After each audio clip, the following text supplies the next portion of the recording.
দেখা যাচ্ছে হালকা নীল রঙের কেরোসিন তেল এই সয়াবিন তেলের উপরের অংশে আছে। এবার আমি এই চামচটার সাহায্যে দুটো মিশিয়ে দেওয়ার চেষ্টা করি।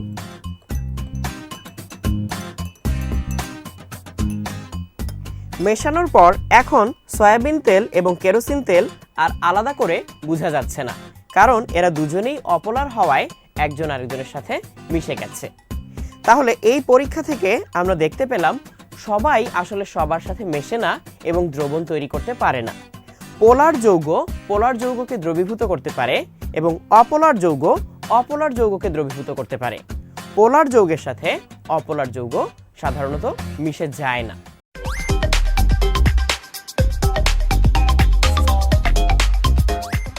বন্ধুরা, আমরা এখন আরও একটি মজার এক্সপেরিমেন্ট করতে যাচ্ছি। এখানে আমরা তৈরি করব একটি লাভা ল্যাম্প। এই লাভা ল্যাম্প তৈরি করতে আমাদের লাগবে একটি পরিষ্কার কাঁচের গ্লাস, তার মধ্যে কিছু পানি এবং কিছু সয়াবিন তেল। আমরা এর আগে একটি পরীক্ষায় দেখেছিলাম যে পানি আর তেল মেশে না, তাই পানির উপরে সয়াবিন তেল ঢেলে দিলে সয়াবিন তেলটা উপরে একটি আলাদা স্তর তৈরি করে ভাসবে, যেমনটা এখানে ভাসছে। তোমরা খেয়াল করলে দেখতে পাবে এখানে প্রায় অর্ধেক পানি এবং তার উপরে ভাসমান আরও অর্ধেক সয়াবিন তেল। এই পরীক্ষাটি করতে আমাদের আরও লাগবে 2 রকম ফুড কালার। একটি ড্রপারের সাহায্যে আমি ফুড কালারগুলো এই গ্লাসে যোগ করব। আর সবশেষে আমাদের লাগবে একটি ক্যালবোসি ট্যাবলেট। এটি বিভিন্ন নামে বাজারে পাওয়া যায়। আমরা এখন ফুড কালারের একটি কৌটা খুলে নিচ্ছি। এই ফুড কালারটি লাল। আমি প্রায় 1 ড্রপার পরিমাণ ফুড কালার গ্লাসে ছেড়ে দিচ্ছি এবং খেয়াল করলে দেখতে পাবে ফুড কালারটি তেলের সাথে মিশে না গিয়ে নিচে চলে যাচ্ছে এবং পানিতে মিশে যাচ্ছে। এরপর আমি অন্য আরেকটি ফুড কালার খুলে নিচ্ছি।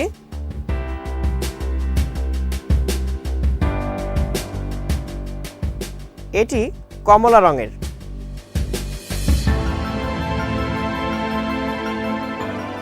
এটাও প্রায় 1 ড্রপার পরিমাণ আমি গ্লাসে দিয়ে দিচ্ছি এবং এই ফুড কালারটিও তেলের সাথে না মিশে নিচে পানিতে গিয়ে মিশে যাচ্ছে।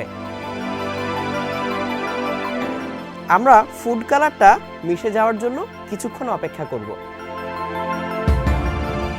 ফুড কালারটা মিশে গেলে আমরা ক্যালবোসি ট্যাবলেটটি নিয়ে খুব সাবধানে পানির ভেতর ছেড়ে দেব।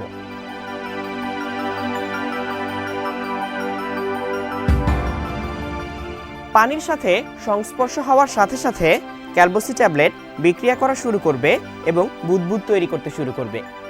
এই বুদবুদের সাথে মিশে কিছু ফুড কালার তেলের উপরে চলে আসবে, কিন্তু তেলের সাথে যেহেতু ফুড কালারটা মেশে না, তাই সে আবার নেমে যেতে শুরু করবে। এভাবে এই কালারগুলো বিভিন্নভাবে উঠানামা শুরু করবে এবং তৈরি হয়ে গেল আমাদের লাভা ল্যাম্প। এটাকে আরও আকর্ষণীয় করতে চাইলে তোমরা একটা কাজ করতে পারো। এই গ্লাসের নিচে যদি কোনোভাবে একটি লাইট জ্বালিয়ে দিতে পারো, তাহলে জিনিসটা দেখতে আরও আকর্ষণীয় মনে হবে।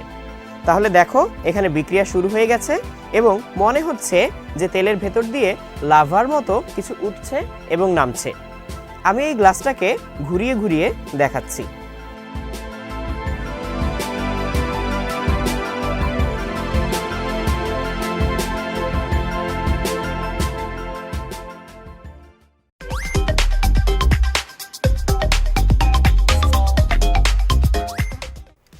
আচ্ছা, তোমরা কি বন্ধুদের সাথে এমন একটা বাজি ধরতে চাও যেটা তুমি জিতবেই? বাজির শর্তটা হবে এরকম: একটা কাচের পিরিচে কিছু পানি এবং পানির নিচে ডুবন্ত অবস্থায় একটি কয়েন। যাতে এই কয়েনটি দেখা না যায় সেজন্য আমি এই পানিতে একটু ফুড কালার মিশিয়ে নিচ্ছি। আমার কাছে সবুজ কালার আছে। আমি এই সবুজ কালারটা এই বাটির পানিতে দিয়ে একটু গুলে নিচ্ছি। তাহলে পানিতে এই কালারটা মিশে গেলে আর কয়েনটাকে ভালো করে বোঝা যাবে না, কয়েনটা পানিতে ডুবন্ত। এখন শর্তটা হচ্ছে এই পানিকে স্পর্শ না করে এই কয়েনটাকে উদ্ধার করতে হবে। কি অনেক কঠিন মনে হচ্ছে? এখন আমি এই কাজটাই করতে যাচ্ছি। আমি এই রঙিন পানিটুকুকে স্পর্শ না করেই এই কয়েনটাকে উদ্ধার করব। এবং সেটা করার জন্য আমাদের লাগবে একটি ছোট্ট মোমবাতি এবং একটি গ্লাস। এই জ্বলন্ত মোমটাকে আমি এই পিরিচের ঠিক মাঝখানে রেখে দিচ্ছি। এবার একটি কাচের গ্লাস নিয়ে আমি উপর করে এই মোমটাকে ঢেকে দেব। দেখো কি হয়।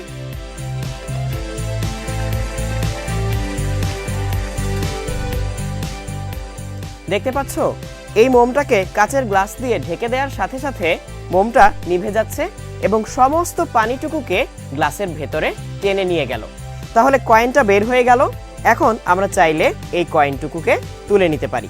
তাহলে এই পানিটুকুতে আমার আর হাত দেওয়া লাগলো না, আমি পানিটাকে এই গ্লাসের ভেতরে বন্দি করে ফেলতে পারলাম এবং কয়েনটাকে উদ্ধার করে ফেলতে পারলাম। এরকম করে মজার মজার বাজি তোমরা বন্ধুদের সাথে ধরতে পারো।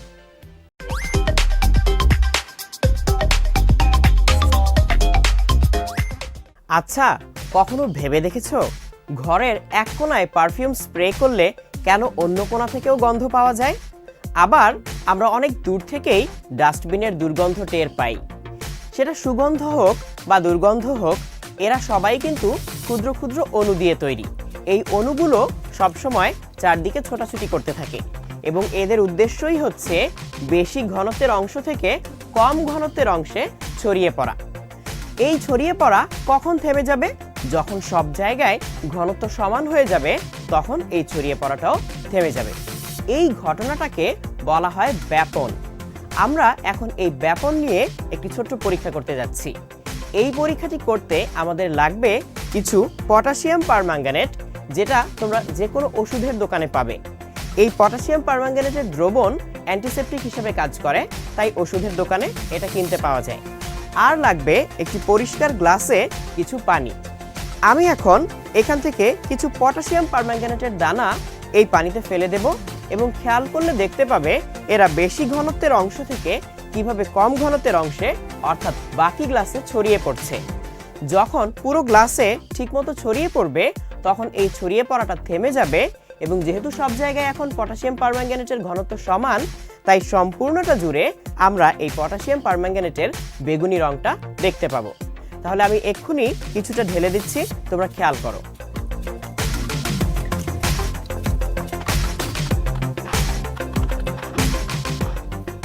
খেয়াল করলে দেখতে পাবে ধীরে ধীরে পটাশিয়াম পারম্যাঙ্গানেটের বেগুনি রংটা পুরো পানিতে ছড়িয়ে পড়ছে। তুমি যদি এই পানিটাকে স্পর্শ নাও করো কিংবা চামচ দিয়ে নাও গুলে দাও, কিছুক্ষণ পর দেখবে সম্পূর্ণ গ্লাসে সুন্দরভাবে এই পটাশিয়াম পারম্যাঙ্গানেট সুষমভাবে ছড়িয়ে পড়েছে এবং এই ঘটনাটাকেই আমরা বলি ব্যাপন।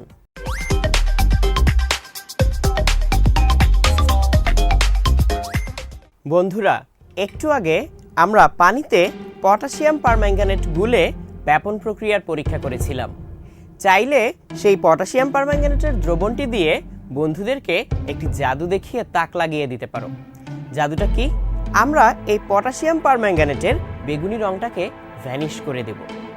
তার জন্য আমাদের কি লাগবে? এই পটাশিয়াম পারম্যাঙ্গানেটের দ্রবণটা তো লাগবেই, তার সাথে আমাদের লাগবে একটু লেবুর রস। আমরা একটি ছোট্ট বিকারে কিছু লেবুর রস নিয়ে রেখেছি। এখন আমি এই লেবুর রসটা আস্তে আস্তে এই গ্লাসে ঢেলে দেব এবং চামচ দিয়ে হালকা নেড়ে দিলেই দেখা যাবে দ্রুত বিক্রিয়া করে এই কালারটা ভ্যানিশ হয়ে যাবে। আসলে পটাশিয়াম পারম্যাঙ্গানেটের এই কালারটা ভ্যানিশ করার জন্য আমাদের দরকার খানিকটা অ্যাসিড। এই লেবুর রসে সাইট্রিক অ্যাসিড থাকে, তাই এই সাইট্রিক অ্যাসিড এই কাজটা করতে পারে। আমরা চাইলে ভিনেগার দিয়েও একই পরীক্ষাটা করতে পারি। তাহলে দেখো, আমি এখন লেবুর রসটাকে মিশিয়ে দিচ্ছি।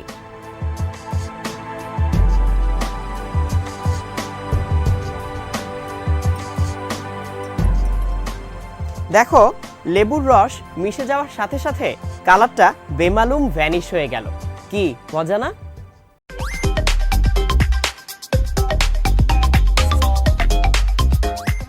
বন্ধুরা, একটু আগেই একটি পরীক্ষায় আমরা দেখিয়েছি কিভাবে পটাশিয়াম পারম্যাঙ্গানেটের বেগুনি কালারের দ্রবণ থেকে এই কালারটাকে ভ্যানিশ করে দিতে হয়।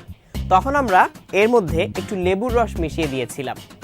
এখনও আমার সামনে দুইটি গ্লাসে সেই একই পটাশিয়াম পারম্যাঙ্গানেটের দ্রবণ, কিন্তু এবারে পার্থক্য হচ্ছে এই গ্লাসের পানিটা বেশ গরম এবং তার তুলনায় এই গ্লাসের পানিটা ঠান্ডা। আমরা এখন দুটোতে একই সাথে লেবুর রস মিশিয়ে দেখব যে কোন গ্লাসের কালারটা আগে ভ্যানিশ হয়। রাসায়নিক বিক্রিয়ার উপরে তাপমাত্রার প্রভাব আছে। তাপমাত্রা বাড়লে বিক্রিয়া তাড়াতাড়ি হয়, তাই আমরা আগে থেকে ধারণা করতে পারি এই গরম পানির গ্লাসের কালারটা আগে ভ্যানিশ হবে এবং ঠান্ডা পানির গ্লাসের কালারটা একটু পরে ভ্যানিশ হবে। তাহলে সবাই খুব ভালো করে খেয়াল করো, আমি লেবুর রস দেওয়ার সাথে সাথে কোন গ্লাসের কালার আগে ভ্যানিশ হয়। আমি 2টি ড্রপারে লেবুর রস নিচ্ছি এবং একই সাথে 2টি গ্লাসে ছেড়ে দেওয়ার চেষ্টা করব। তাহলে তোমরা দেখো কি হয়।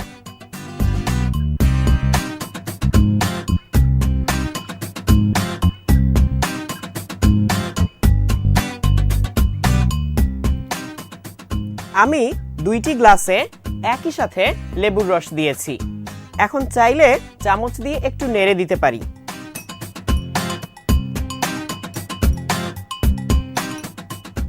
এর মধ্যেই হয়তো তোমরা খেয়াল করেছো যে গ্লাসটির পানি গরম ছিল তা প্রায় পরিষ্কার হয়ে গিয়েছে এবং যে গ্লাসের পানি ঠান্ডা তা এখনো পরিষ্কার হয়নি।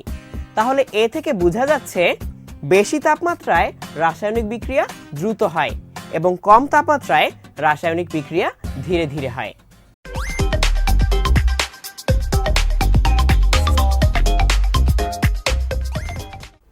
বন্ধুরা, দিয়াশলাই দিয়ে আগুন তো আমরা সবাই জ্বালাতে পারি। কেমন হয় বলো তো যদি আমরা দিয়াশলাই ছাড়াই আগুন জ্বালিয়ে ফেলতে পারি? এই পরীক্ষাটি করার জন্য আমাদের লাগবে কিছু পটাশিয়াম পারম্যাঙ্গানেট এবং কিছু গ্লিসারিন। এই দুয়ের বিক্রিয়ায় জ্বলে উঠবে আগুন। কিন্তু এই পরীক্ষাটি একটু বিপজ্জনক, তাই আমি এই পরীক্ষাটি করার জন্য সেফটি গগলস ব্যবহার করব। তাহলে দেখো, আমি এই ড্রপারের সাহায্যে গ্লিসারিন নিয়ে এই পটাশিয়াম পারম্যাঙ্গানেটের স্তূপের উপর ফেলে দিচ্ছি।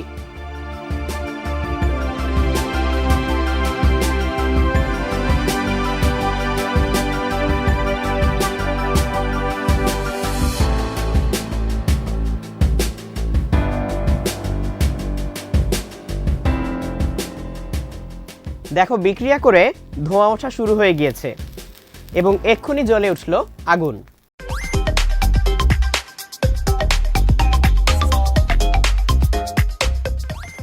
বন্ধুরা, একটু আগে আমরা রং হারানোর খেলা খেলেছি। এবার আমরা খেলবো রং হারিয়ে রং ফেরত পাওয়ার খেলা। এই খেলাটি খেলার জন্য আমাদের 2টি গ্লাসে লাগবে 2 ধরনের দ্রবণ। এই গ্লাসে অম্লীয় দ্রবণ এবং এই গ্লাসে ক্ষারীয় দ্রবণ। অম্লীয় দ্রবণটি আমি তৈরি করেছি পানির মধ্যে একটু লেবুর রস মিশিয়ে দিয়ে এবং ক্ষারীয় দ্রবণটি আমি তৈরি করেছি পানির সাথে একটু পান খাওয়ার চুন মিশিয়ে দিয়ে। এবার আমরা একটি বাটিতে একটু হলুদ গুলে নিয়েছি। তাহলে এই কালারটা তোমরা নিশ্চয়ই দেখতে পাচ্ছ, হলুদ। আমি এখান থেকে ড্রপারে করে একটু হলুদ এই লেবুর গ্লাসে ছেড়ে দিলাম। তাহলে দেখতে পাচ্ছ আমি লেবুর গ্লাসে একটু হলুদ দিয়ে দিলাম এবং চামচ দিয়ে এটাকে একটু মিশিয়ে দেই। তাহলে এই দ্রবণটার কালার খুব ভালো করলে খেয়াল করলে দেখতে পাবে হলুদ। এবার আমি একইভাবে এই হলুদের দ্রবণ বাকি গ্লাসটাতেও দিয়ে দিচ্ছি, যেটাতে ক্ষারীয় দ্রবণ। তোমরা এখন খেয়াল করলে দেখতে পাবে এই ক্ষারীয় দ্রবণে হলুদ দেওয়ার সাথে সাথে হলুদ কিন্তু আর হলুদ নেই, এটা একটু লালচে বর্ণ ধারণ করেছে। অর্থাৎ হলুদ তার স্বাভাবিক রং হলুদ হারিয়ে হয়ে গেছে লাল। আমরা এখন চাই এই হলুদের হলুদ রংটাকে ফিরিয়ে আনতে। তাহলে হলুদ রঙে থাকে কখন? যখন অম্লীয় দ্রবণে থাকে। তাহলে এই ক্ষারীয় দ্রবণটাকে যদি আমি অম্লীয় দ্রবণে পরিবর্তন করতে পারি, তাহলে এই লাল কালারটা চলে গিয়ে আবার হলুদ হয়ে যাবে। তাহলে এই কাজটি করার জন্য আমি এখানে লেবুর রস নিয়েছি এবং এই লেবুর রস ড্রপার দিয়ে আস্তে আস্তে এই চুনের পানিতে মিশিয়ে দিলে প্রথমে চুনের পানির সাথে লেবুর অ্যাসিড বিক্রিয়া করে প্রশমিত হবে। তারপর আরও লেবুর রস দিলে এই দ্রবণটাকে অম্লীয় দ্রবণে পরিবর্তন করবে, আর তাহলেই হলুদের হলুদ রংটা ফিরে আসবে। তাহলে আমি এখন সেটাই করতে যাচ্ছি, তোমরা খেয়াল করো। আমি একটু একটু করে লেবুর রস মিশিয়ে দিচ্ছি এবং দেখো, লেবুর রস মিশিয়ে আমি চামচ দিয়ে একটু গুলে দিলে দেখো কালারটা এখন কিন্তু আর লাল নেই, হয়ে গেছে আবার হলুদের যে স্বাভাবিক কালার অর্থাৎ হলুদ। আমি যদি ড্রপার দিয়ে লেবুর রস আগের গ্লাসটায় ঢালি, অর্থাৎ যেটা আগে থেকেই অম্লীয় ছিল, তাহলে সেখানে কিন্তু এরকম কোনো পরিবর্তন ঘটবে না, কারণ আগে থেকেই এই গ্লাসের দ্রবণ অম্লীয় ছিল। আমি নতুন করে লেবুর রস যোগ করলে আসলে কোনো পরিবর্তন হয় না, দ্রবণটা অম্লীয়ই থেকে যায়। আর আমরা যে এই পরীক্ষায় হলুদের গুঁড়া ব্যবহার করলাম, এই হলুদের গুঁড়া যে ধর্মটি আমাদেরকে দেখালো, অর্থাৎ সে ক্ষারীয় দ্রবণে লাল হয়ে যায় এবং অম্লীয় দ্রবণে হলুদ থাকে, এই ধর্মটাকে আমরা বলবো নির্দেশক ধর্ম। এরকম বিভিন্ন পদার্থের নির্দেশক ধর্ম থেকে আমরা আসলে বুঝতে পারি দ্রবণটি কি ক্ষারীয় নাকি অম্লীয়।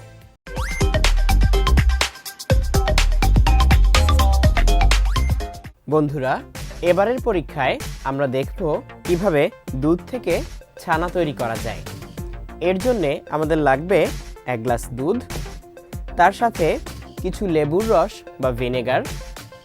এখন আমরা যদি এই লেবুর রস বা ভিনেগারকে দুধের মধ্যে ঢেলে দেই, তাহলে একটু পরই দেখা যাবে দুধ থেকে ঘোল এবং ছানা আলাদা হয়ে যাবে।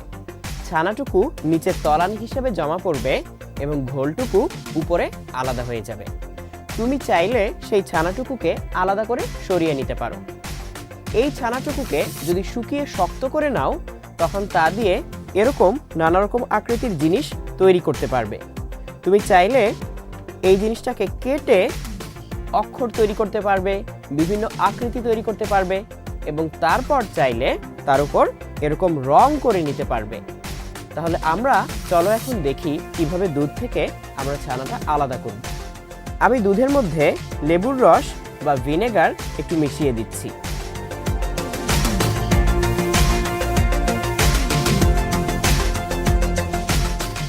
এরকম করে দুধের মধ্যে একটু লেবুর রস বা ভিনেগার মিশিয়ে দিলে আস্তে আস্তে দুধ থেকে ছানাটা আলাদা হয়ে নিচে চলে যাবে এবং ঘোল অংশটুকু উপরে থেকে যাবে। বেশ খানিকক্ষণ পর আমরা এখন দেখতে পাচ্ছি যে এর উপরে খানিকটা ঘোলের স্তর জমা হয়েছে এবং তার নিচে ছানাটুকু জমা হয়েছে। আমি একটি চামচ দিয়ে একটুখানি ছানা তুলে নিচ্ছি। তাহলে এই যে সাদা সাদা পদার্থগুলো আমরা দেখতে পাচ্ছি, এটাই হচ্ছে দুধ থেকে আলাদা হয়ে যাওয়া ছানা। তুমি যদি এই গ্লাসের পানিটুকু ছেঁকে আলাদা করে ফেলো, তাহলে শুধু ছানাটুকু পেয়ে যাবে এবং সেটাকে শুকিয়ে শক্ত করে এরকম নানা রকম জিনিস তৈরি করতে পারবে। ধরো তোমার লুডোর একটি ছক্কা হারিয়ে গিয়েছে, তুমি চাইলে একটি ছক্কা তৈরি করে নিতে পারো, কিংবা এরকম করে একটি চাবির রিং তৈরি করে নিতে পারো। যেটাই তৈরি করো সেটাতেই পরে চাইলে তুমি রং করে এরকম সুন্দর কিছু বানিয়ে ফেলতে পারবে। তাহলে এরকম করে নিজের হাতে তুমি নানা আকৃতি, নানা নকশা তৈরি করতে পারবে। ব্যাপারটা বেশ মজার, তাই না?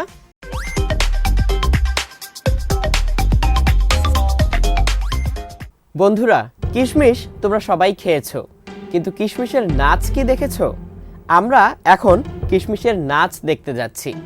এই কাজটি করার জন্য আমাদের লাগবে কয়েকটি শুকনো কিশমিশ এবং 1 গ্লাস পরিমাণ স্বচ্ছ কোমল পানীয়। আমরা একটি একটি করে কিশমিশ এই গ্লাসে ছেড়ে দিচ্ছি। ছেড়ে দেওয়ার সাথে সাথে দেখবে কিশমিশগুলো নিচ থেকে উপরে লাফিয়ে উঠবে, আবার নিচে নেমে যাবে। দেখো কিশমিশগুলো লাফিয়ে লাফিয়ে উপরে উঠছে, আবার কিছুক্ষণ পরে নিচে নেমে যাচ্ছে। এভাবে যতক্ষণ এই কোমল পানীয়ের মধ্যে গ্যাস থাকবে, ততক্ষণ এই কিশমিশগুলো নাচানাচি করতে থাকবে। যদি গ্যাসের পরিমাণ কমে যায়, তাহলে কিশমিশের নাচানাচিও কমে যাবে। তখন তুমি চাইলে সেটাকে আবার বাড়িয়ে দিতে পারো। কিভাবে? পানির মধ্যে একটু ভিনেগার এবং আর একটু বেকিং পাউডার যোগ করে নিলেই দেখতে পাবে কিশমিশ আবার লাফালাফি শুরু করবে। কি মজার না ব্যাপারটা?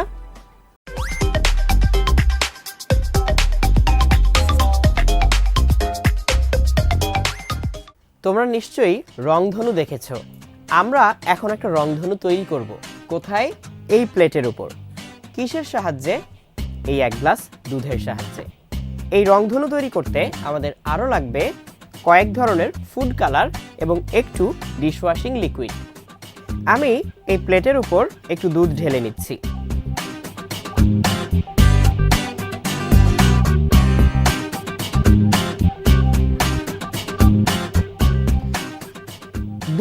এমন পরিমাণে ঢালতে হবে যাতে প্লেটের তলা দেখা না যায়। এরপর একটু একটু করে ফুড কালার এই দুধের উপর মিশিয়ে দিতে হবে।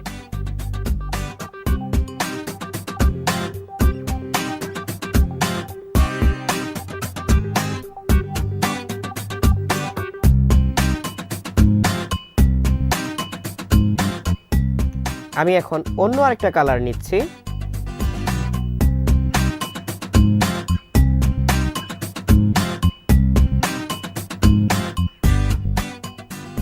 সবশেষে লাল রং নিচ্ছি।